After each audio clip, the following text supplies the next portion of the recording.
nhasi zvandakabata pazuva ranhasi isi tinobata rudo, tsika nemagariro uyezve zvinoitika mukati mevanhu zvese zvaunofungidzira, asi chinodzoka nadzo toenda nazvo muvanhu.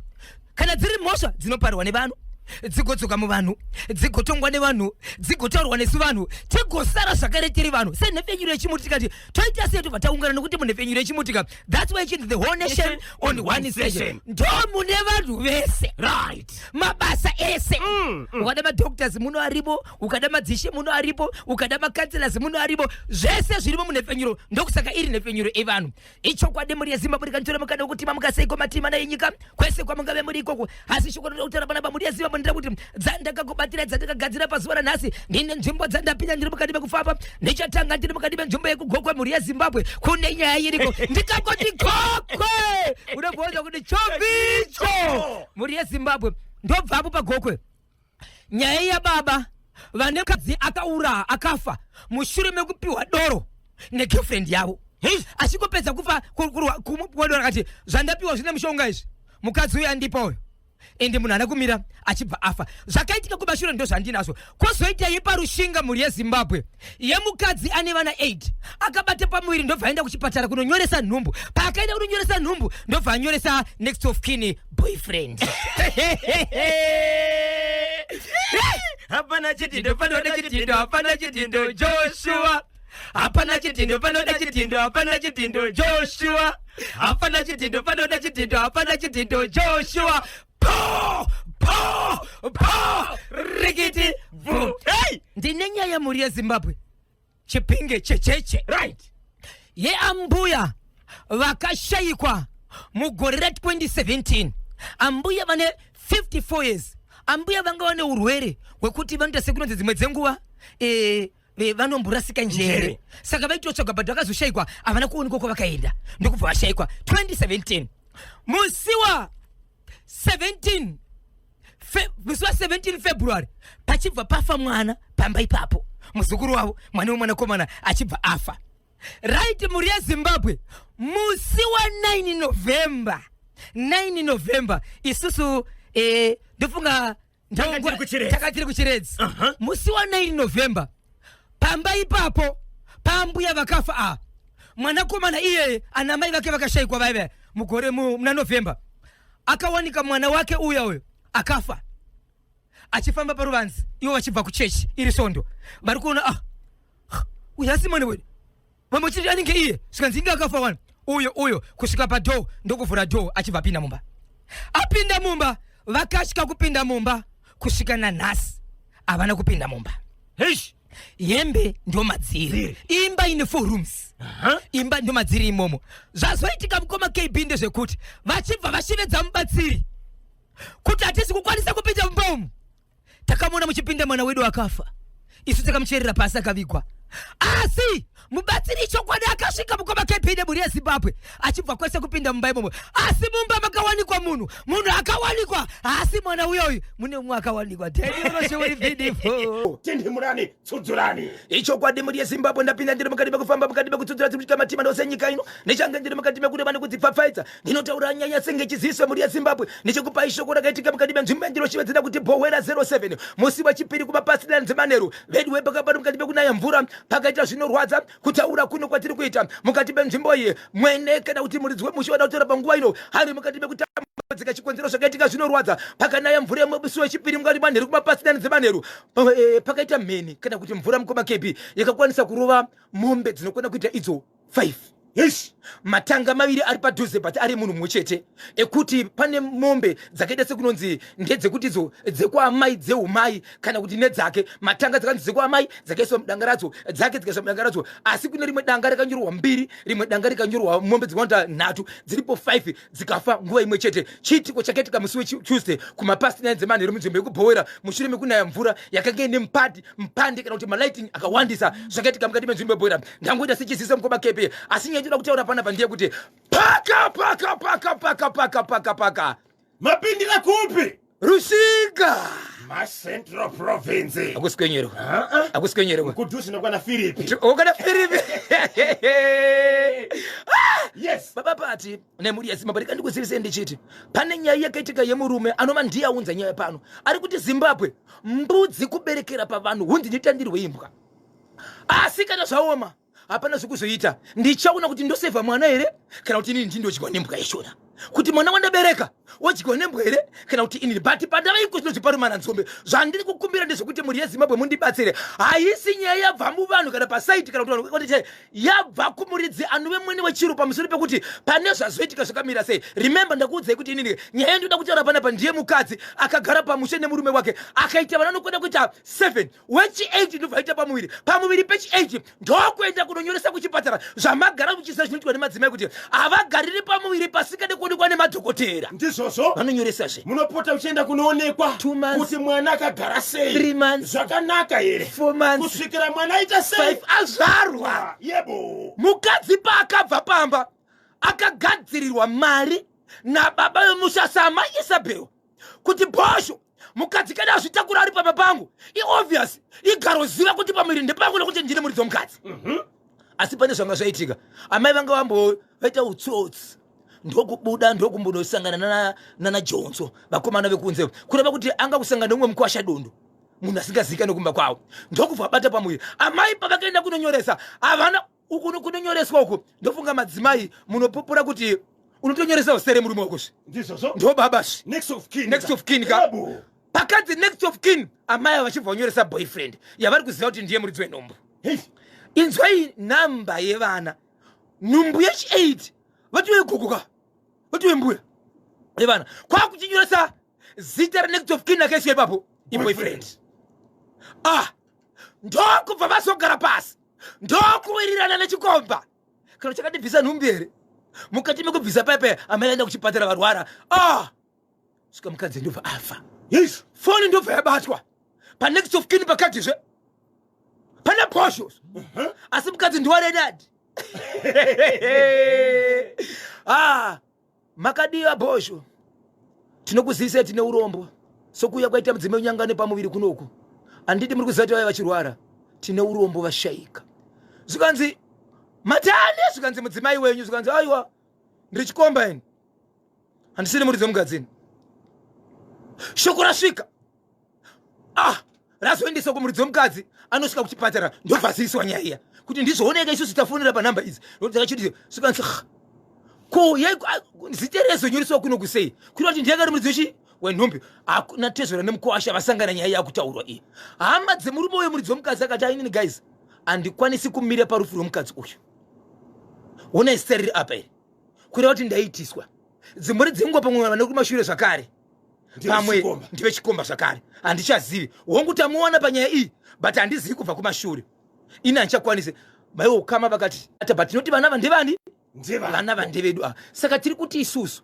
hatingaregeri kuviga mukadzi wedu kana kuchema mukadzi wedu panhama ino nenyaya yekuti taona nyaya yanhasi pamwe ndezvanhasi tinenge takutorasa vana vese tiri kukumbira timirire rufu ndobva vamirira rufu vamirira rufu mukadzi achibva avigwa right mukadzi avigwe kuzvara hatikwanisi kuti tiite nyaradzo kana kugova nhumbi tine mombe kuti ubvise mukwasha sezvo mwana wedu akafa mukwasha ari kushevedzera achiti inini iko zvino zvandisi kumira semukwasha wenyu ndiri kumira semunhu ari kuzama kubatsira nokuti mune nyaya yamunotoziva imimi yokuti mwana wenyu imimi ane zvaaita zvamusvitsa nhasi parufuru ndiri kuti murume mwana wenyu anga ane chikomba chine zita ramuri kuziva ramakatoona kana kuchipatara kuti ndiro akatonyorwa pakati kuti ndo baba venhumbu kana kumashure hatizivi kuti ndiani saka nhasi ndangomirawo semunhu asiri kuziva asi pari zvinozvo mwana wenyu afa ine mhosva yekuti anga ane chikomba kureva kuti ndainzvengwa saka handina chandirofanira kuti ndibvise saka nyaya iri kunetsa ndeyekuti hembe dzemukadzi uyu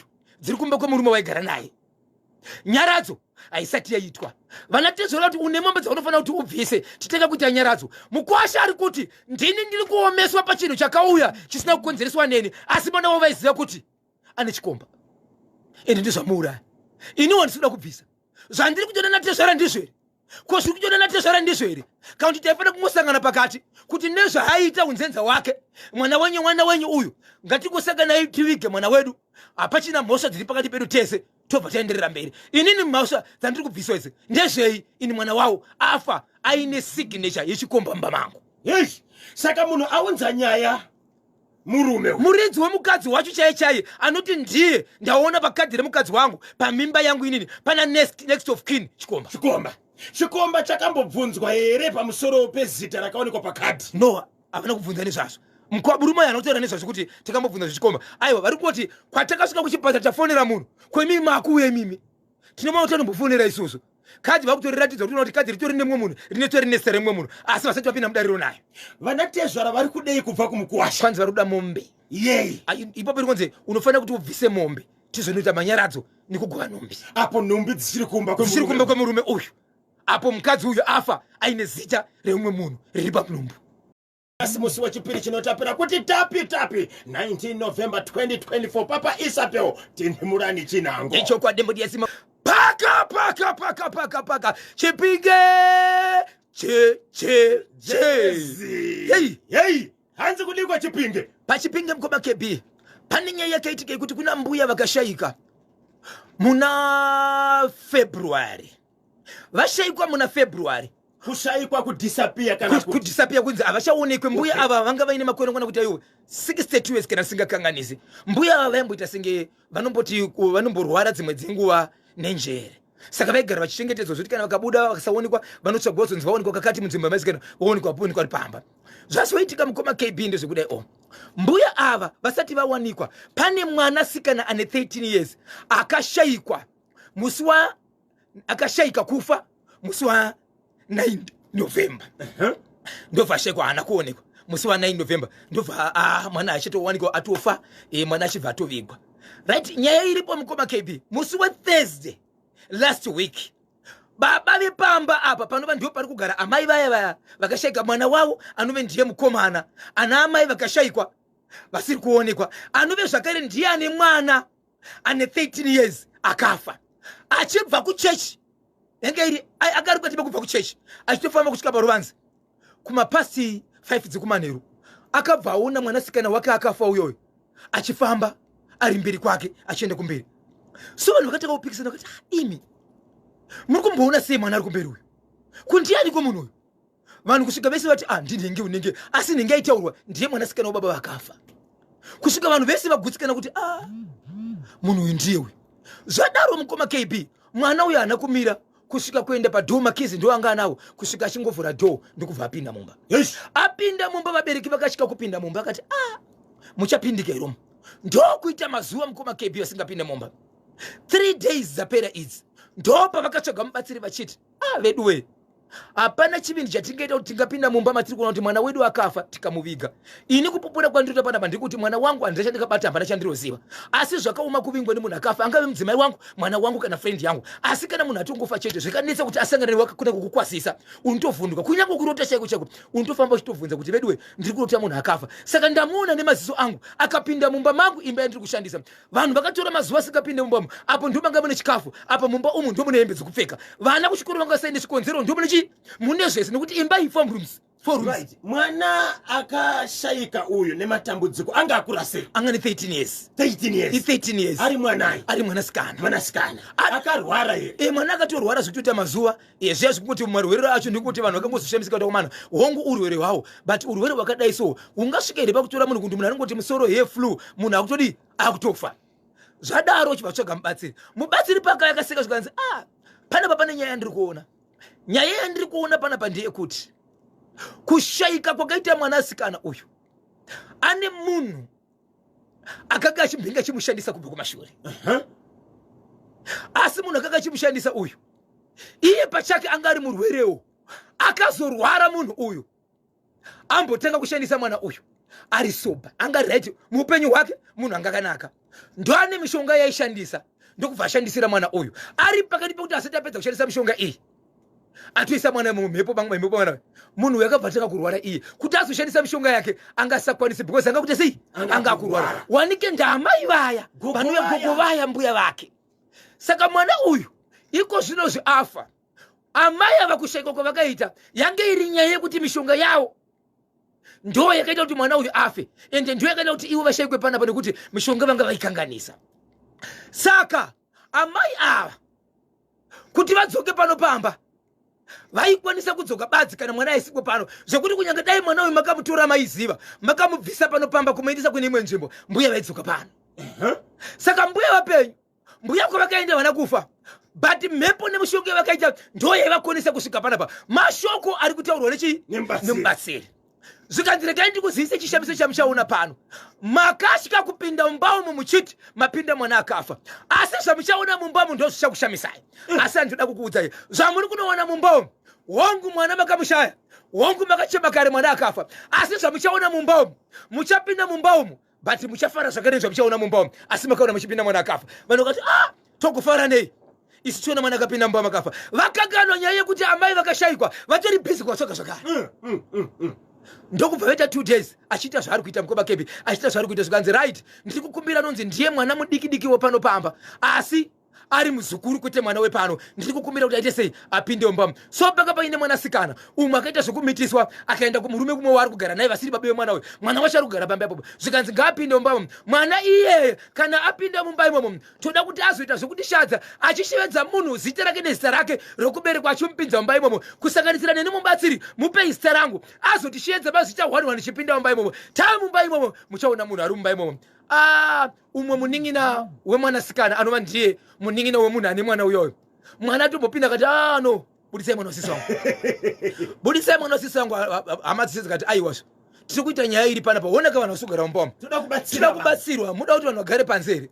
Ndobva pinda mwana achibva taka kushedza mukoma kepi paakanoshevedza zita rekupedzesera vanhu vachipinda mukoma kepi vatoungana zvikanzi hapana mwaona kudana here zita kunyange asipo pano zvikanzi mushedze ndokushevedza zita remunhu asitorimo munzvimbo ane kwaanogara aita seri kupiwa vanhu kuti mukoma kepi vari kuona mbuya veve vakashayikwa veve vakashayikwa muna February veve vakatogara vari mumba imomo vari mumba imomo.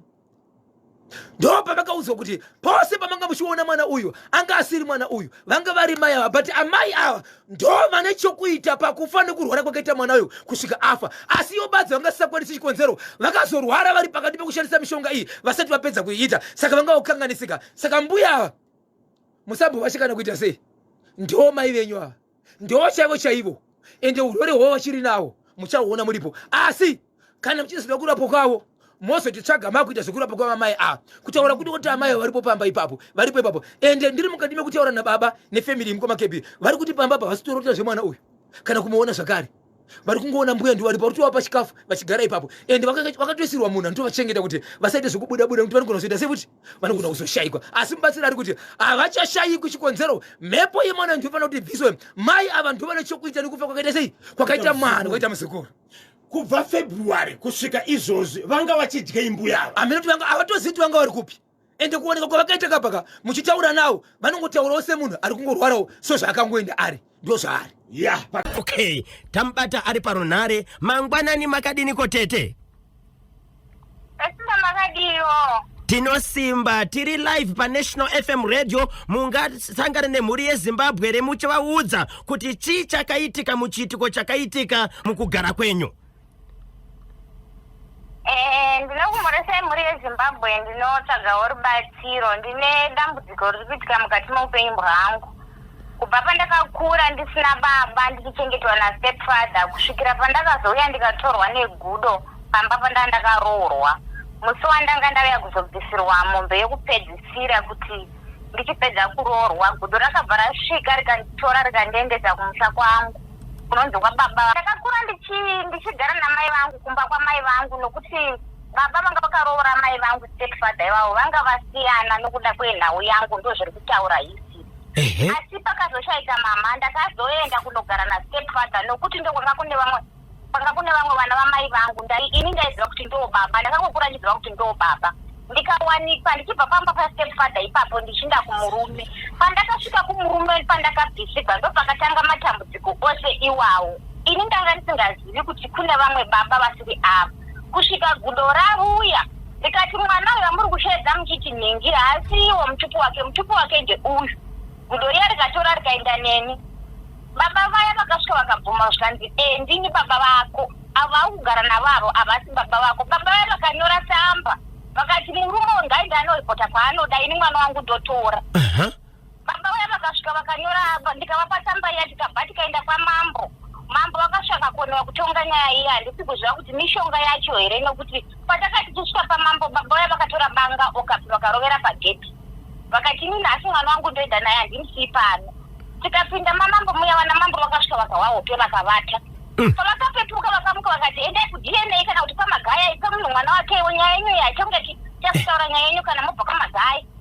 Ndikati ina handina mari yekusumudza vanhu vose ava kuvaendesa kwamagaya handishandi murume wangu angakwanisi kundipa mari nokuti achangobva kuroora ende ndiri munhu akaroorwa vacho vakaroorerwa ngavatore mombe dzacho vachengete tinde kwamagaya asi nyaya yakashaipa musoro ikangobva yangopera yakadaro kusvika nanhasi. Right. Izvozvi baba ava vanoti ivo ndo baba venyu chaivo vari kupi? Vari kunonzi kudhibhiya. Variko. Pavakakutorai pavakatumira gudo, imimi gudo iri makariona here parakakutorai manga muri pai muchienda kumba kwa baba? Gudo iri rakaonekwa nevanhu vose nokuti ndanga vanhu vanga vauya pamba pangu pandandakawanikwa ndangadovaka. Asi kuti ndaigwara ndakabva ndazvimba makumbo anga akazvimba. Saka vana vatezvara vangu vakasha vakati izvi zvikarangai zvirovora mwana wanhu upedze chikwereti anogona kukupfira pano. Vanhu vakatiramwira. Saka mukwasha akashedza vana vatezvara kuti uyai mutore mombe yenyu. Musi wakavuya vanhu kuzoungana vachiuya kuzotora mombe yavo. Vanhu vakaungana ipapo ndo pakasvika gudo. Imi gudo makariona here kuti rakaonekwa nevamwe vanhu? Imi gudo ndinakatotanga kuriona richipinda gete. Zviro kwacho ndanga ndaitotamba noda vainditi kwai ndaitamba noda neshoko. Asi ndaiti ingaivona ndichitamba navanhu but vainditi kwanzi havasi vanhu ishoko vanhu vodotiza kwandiri vachiti munotamba neshoko unotamba neshoko saka indengofunga sokuti ifani. Mangwana pacho takaungana gudo rakabva ravuya rakapinda gete. Saka ndikatoti makudo gudo riri kupinda kugete saka munda wangu wapera vanhu vemanyamotarisa chibage changu mumunda.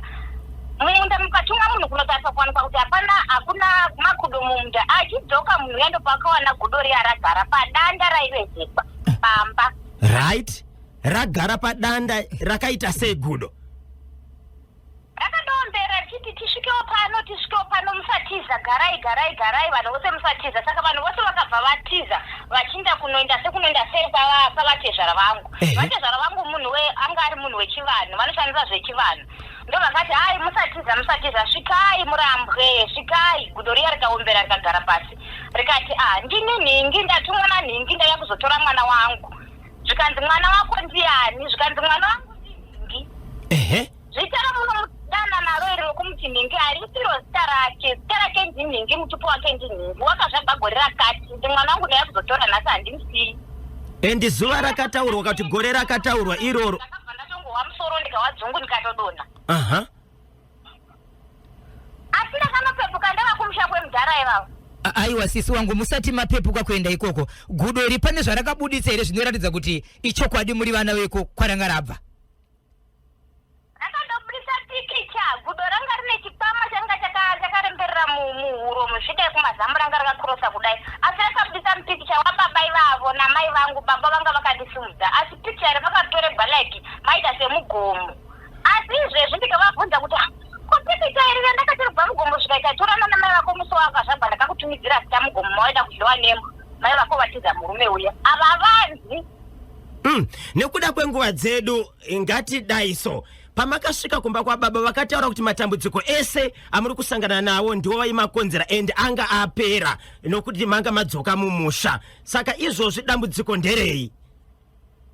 Dambudziko riri pandiri ndinozvimba makumbo. Vhiki yapera paseri ndandabva kumba muna Agasti ndikavuya kunoku ndisingavafoneri. Foni yavo inonetsa pamba hapana network.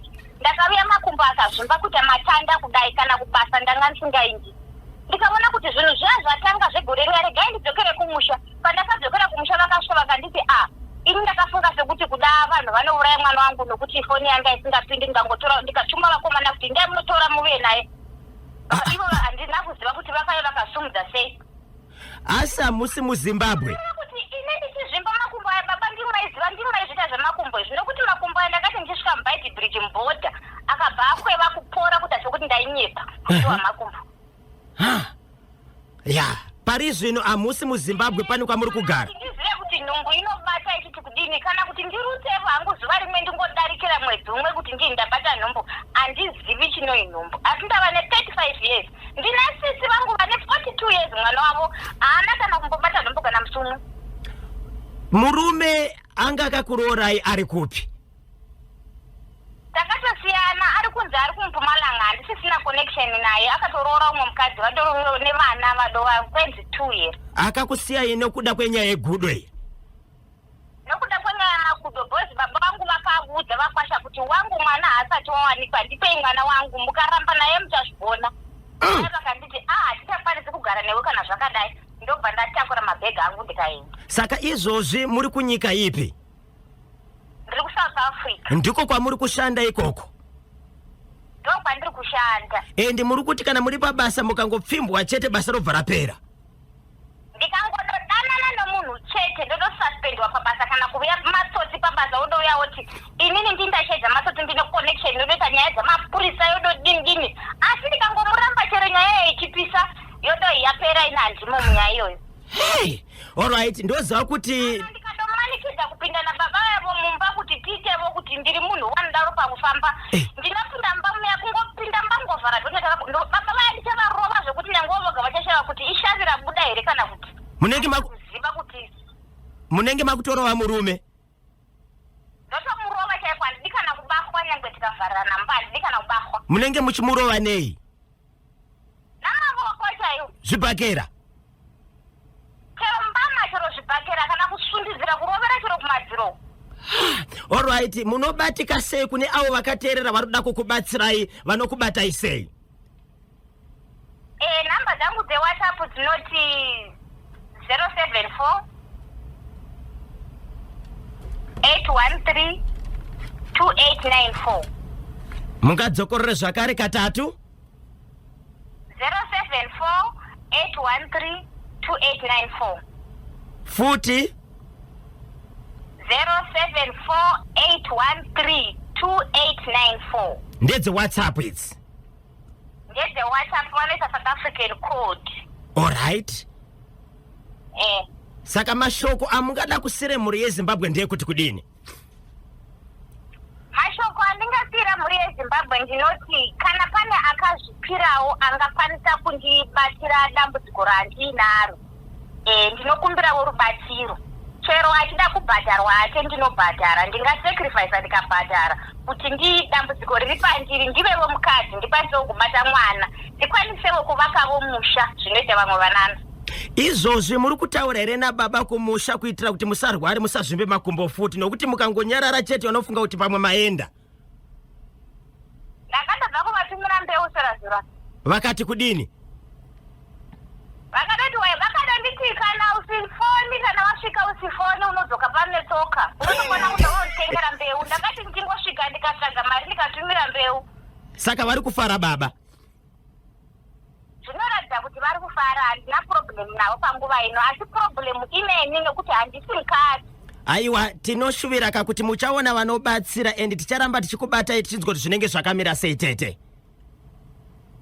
Tinotenda. Maita basa muende zuva rakanaka. Chipuka zvinogara musango kana zvakusvika kuzotamba nevanhu vanovhunduka asi vachitenenge yamushonga saka atori murume watove murume wake pamwe nekutofunga kuti ndo urombo hwacho. Ya zvakaoma, tinosvikepi senyika? Ngavashinge kunamata sisi avo. Ndinonzi Baba Joe ndiri paHeathcliff. Kusimbisana mugoma KB ngavatende Mwari ngavanamate Mwari ende vabatsirikana varipo ndonguva yenyu iyi yekuti mubatsirane ende munobva matozikana papa kuti munogona kubatsira vanhu chikonzero kuuya kwenyaya dzakadai so ndokuonekwawo kwenyu. Vanenge vachida kukubatai kuti vakupei nyaya pamwe chete nekutsvaga nhamba dzevabatsiri munobatika sei? Ichokwadi muri yeZimbabwe rikanditi vanenge vachida kundibata munondibata panhamba yangu isina chipomerwa ndati nhamba isinganyadzise. Nhamba yandinoreva pano inhamba inoti 0771 545 025 0771 545 025 0771 545 025. Ndinovimba kuti